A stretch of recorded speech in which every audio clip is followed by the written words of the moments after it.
Hey guys, it's Tech Genie back again with another video. So today we're going to be doing a What's in My Tech Bag 2016. It's quite cool stuff we've got going on.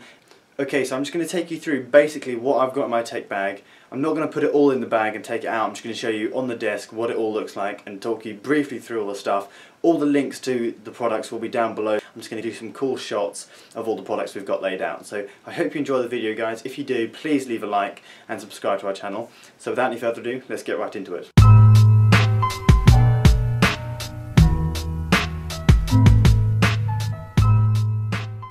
Okay, so the idea is I'm just going to take you through one by one each of the products that we've got in our bag, tell you a little bit about them, not too much, and I'm going to link all the products down below in the description. So let's go. Okay guys, so what we're going to do is we're going to start down this end, and we're going to work our way around and end up down here with the laptops and the tablets. So the first thing I'm going to show you is what type of bag we use and what we put this stuff into. It's not specifically a tech bag as such with all the pouches to put the laptops and the iPads in and specific designated places for all this stuff, but I have got a school bag that I use on a day-to-day basis and it has served me quite well, so I'm just going to take you through how I use it and what I put it into. So this is the bag I use. It's quite a simple bag. I got it from Debenhams in England, so you may not be able to get it in your store wherever you live in the world, but it has got a couple of pouches. So as you can see at the back here, we've got a kind of laptop pouch. It hasn't got the most amount of storage. It only fits certain amount of a certain size of laptop, and it hasn't got the most amount of padding and stuff, but it definitely works well enough for what I need it for. And then I've got this big hole in the middle which I kind of just order everything into, and I kind of shove it in there. And then this little pouch at the front is where I put my little charge leads and my earphones and stuff. And then if it's a little bit too much, I put it in a pocket down the side. And so this bag is a drawstring bag, as you can see here, and it's got these irritating buckles on the front, so if you want to get away quickly, it does take a bit of time to do the bag up. So this little pocket down here is kind of where I put if I've got any more charge leads or if I've got any more earphones, then I just kind of put them into this pocket down here. Okay, so that is the rucksack that we use and we put all this stuff into. Okay, so now I'm going to take you through all of this stuff. We're going to start at this end and work all the way around to this down here, end up down here with all the cool stuff. Okay, so this is our tripod. This is a Manfrotto B3 tripod. It's a really good, heavy, bulky, strong tripod that you can hold really heavy cameras on. I mean, our camera isn't that heavy and it's quite a small camera, so this might be a little bit overkill for our camera, but it's definitely useful, and Manfrotto is a perfect make for a tripod. It is a little bit expensive, but if you want a good tripod, I would definitely suggest going over to Manfrotto. Okay, so this is a Gorillapod. We might have shown you this already. We use this for vlogging. So this is really useful. You can kind of bend it around and you can hold your camera onto it and you can put it around different places. So as you can see here, I'm just kind of bending it and I'm showing you what we use it for. So if you imagine when you bend it at the bottom, you just stick the camera on top, and it kind of gives you like a little bit extra length to put the camera on top, which is really useful. And you can kind of put it around different places, so if you want to wrap it around a branch, it grapples on quite well. So this is really quite a useful piece of kit. But it's not the biggest and it's not the most expensive. This bit at the top does seem to come off a little bit too easily, but you probably can get better ones than this one. Okay, so that is the main stuff that we use for filming and just holding the camera. Okay, so now we're going to work our way up to the earphones and headphones and stuff. Okay, so up here are just some basic earphones. These are from Samsung and from HTC. You just get them if you buy phones. I don't really like the ones you get from Apple, the free ones you get, because I prefer the ones that go into your ear with the actual earbuds, because they kind of block noise a little bit better and they give me a little bit better audio quality. So that's the reason why I use these two. And as you've got two earphones, it is kind of useful to have a splitter. So this is just a simple basic splitter that I bought that basically you can plug it into your phone, 3.5mm headphone jack, and it just splits it up so you can listen to the audio. It's especially useful if you've got friends around and you want to listen to music together. So it's just a really cheap piece of kit, but it really comes in handy, so I definitely suggest you get it. Okay, so up here you've got the Sennheiser HD 202s. These are a really nice pair of headphones for a perfect price. They only cost £25 and they have a really good audio quality. The bass is incredible for how much they're worth, but they do come a little bit painful on your ears if you wear them for too long. But we have got a pair of Beats headphones if you want to listen to them via audio, because these do have a massively long lead, but we don't have them on us at the moment, which is why they're not in this particular video. But I would definitely recommend going out and getting these headphones. Okay, so that's all the stuff up here with all the headphones, and now we're going to move on to the charge leads and all that basic kind of stuff. Okay, so this here is just the Apple MacBook Pro charge lead. There's not really much to say about it. It's just quite a large and a little bit annoying to carry around, but it's obviously obviously we need it. Okay, so this is the lightning bolt to USB charge lead, which I use for my iPad. I do have the old iPhone 4, which is why I use this 30-pin charge lead here. So that is the reason why I carry these around. I just keep them in my bag because I need charge leads. Now this is the plug that I use. This is just comes straight from Apple even. You have to plug directly into it, and I do use it for my iPad and my iPhone at the same time. It's probably going to ruin my battery, but my battery isn't that great as it is, so that's the reason why I use it.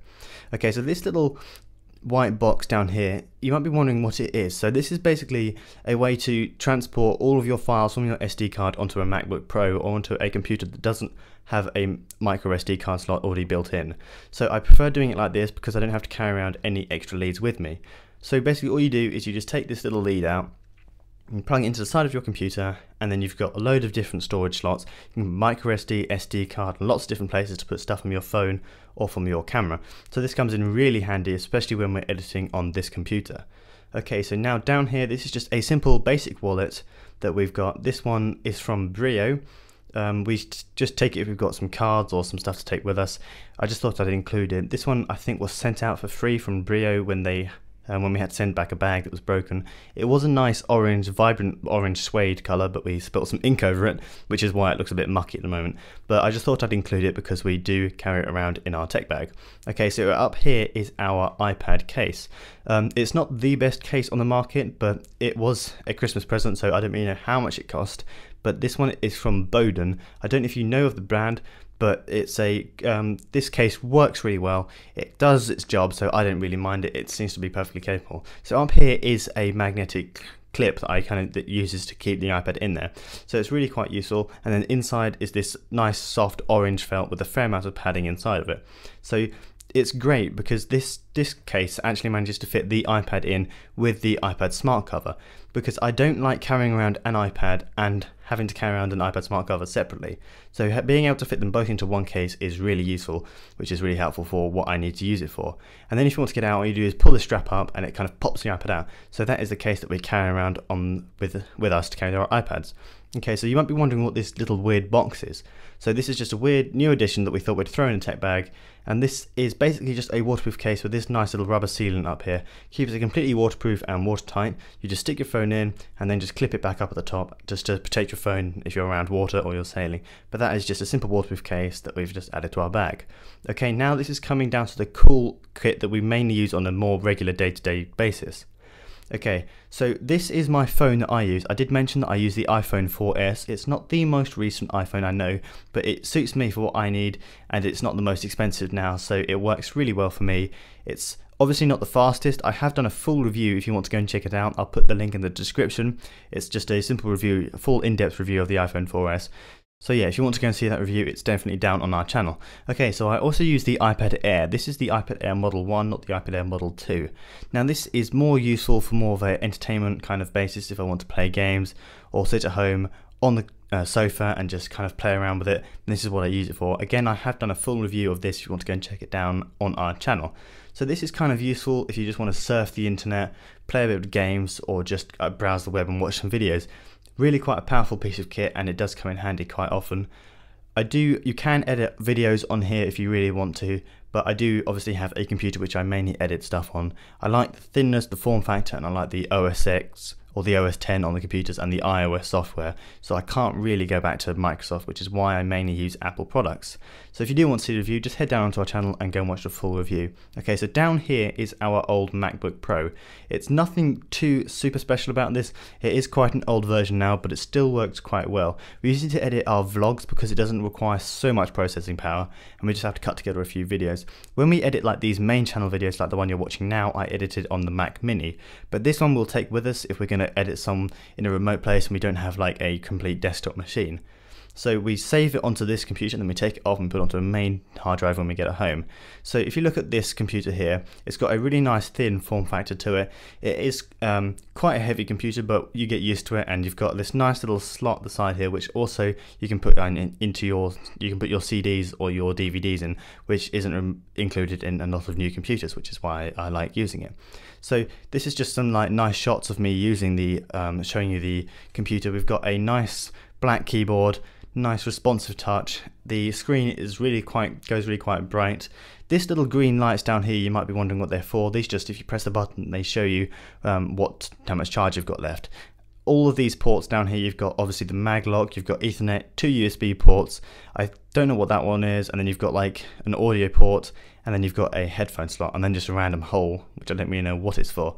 But that is basically all there is to the MacBook Pro. If you want me to do a full review, just let me know and I'll put it up on our channel for you. Okay, so that is basically all we carry around in our tech bag. Some basic stuff and some more complicated stuff. I will try and list it all in the description. I may not be able to get all of it, but if you can't list anything, obviously they're just certain generic type of items. Okay guys, so that was the What's in My Tech Bag 2016. I hope you liked it. If you've got any other suggestions of what we could put in our bag, or if we need to upgrade anything, then just drop them in the comments below. If you've got any other suggestions or any other cool ideas, again, just drop them in the comments below. If you liked the video, please leave a thumbs up and subscribe to our channel.